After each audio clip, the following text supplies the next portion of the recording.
Um,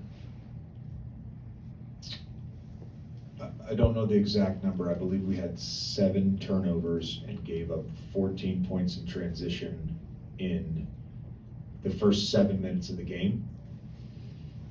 So as bad as we were defensively, our bad offense led to that. And I thought once we settled into the game and just trusted what we were trying to do and really took advantage of some matchups here and there, we really could get whatever we want. You know, we turned the ball over early, but again, it was another game coming off a preseason where we had some high turnover games where we took care of the basketball, ended up with, I think, 12 turnovers. I think it's 13 total as a team, but that's big. I think we ended up with 1 more scoring opportunity than them, despite those early turnovers and some poor transition defense.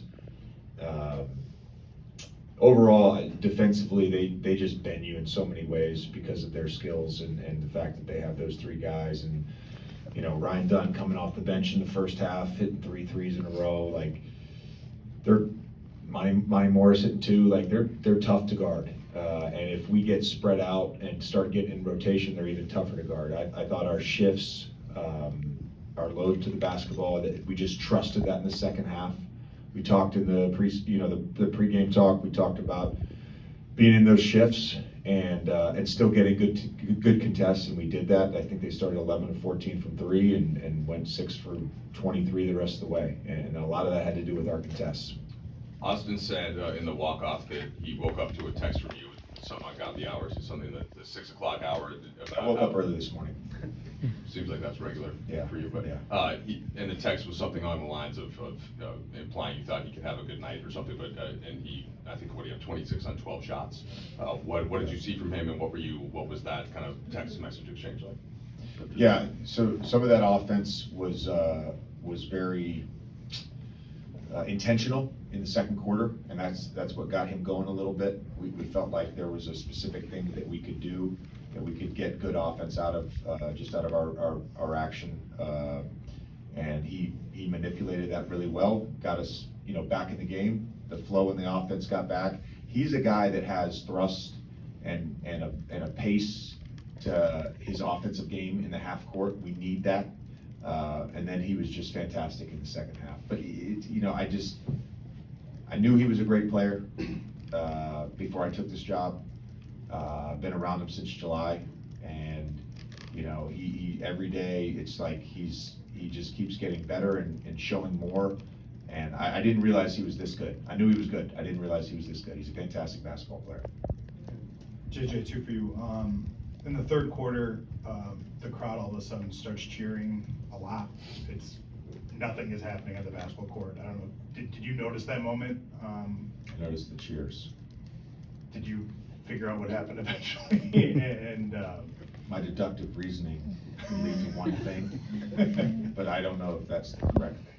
You hit a walk-off grand slam. There you go. I figured the Dodgers won. Yeah. And then secondly, you talked about using AD as a hub for this team offensively. 71 points now in 2 games. What can you say about how effective he's been? And is there something that you can pinpoint as to what's created these opportunities for him? I would say, first of all, it's intentionality on our part. And our part meaning our entire group, coaches and players. There's an intentionality to have him involved as much as possible. We recognize what type of player he is and that he can create mismatches. But the second part would just be his patience. I think there's a comfort level that he has, and you probably have to ask him this question. There's a comfort level and a confidence level that he has that if the game starts getting wacky, he knows the ball's going to come back to him. If there's turnovers, quick possessions, transition possessions, like I just see a real level of patience right now with him and comfort and confidence that the ball's going to find him. JJ, you've talked a lot about controlling the margins. Tonight, 39 free throw attempts. What did you see in terms of your guys' aggression, just getting downhill, getting to the rim, and head fakes, strong fouls, and stuff like that? Yeah, I mean, again, going back to AD, it starts with him and just the mismatches. But I think, whether it's Austin, LeBron, Rui at times, like those guys have advantages, and it's getting us to the bonus. I think that's a big thing. I played with some players like Joel Embiid, Dwight Howard. They would get us to the bonus, and so it's not just the shooting fouls. It's all the stuff that happens to get you to 4 fouls in a quarter, where then you can shoot free throws the rest of the way. And those guys just consistently do it. JJ, I know you weren't here coaching the team last year. Gabe's obviously missed a ton of time, and for him to make a shot to give you guys a lead late in the third quarter when you'd taken a lead earlier in the quarter, Phoenix battles back to go up, I think maybe 7 again. Just a high leverage moment. What is? It was a big time shot. It was a big time shot. It was a big time pass.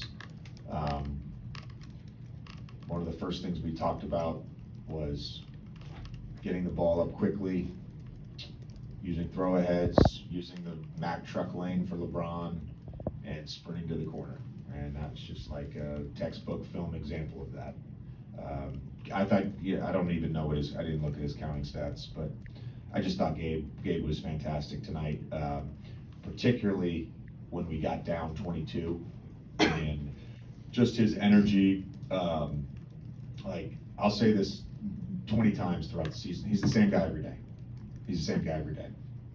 He's so easy to coach. His care factor is through the roof. He's a pro's pro. You know exactly what he is every single day.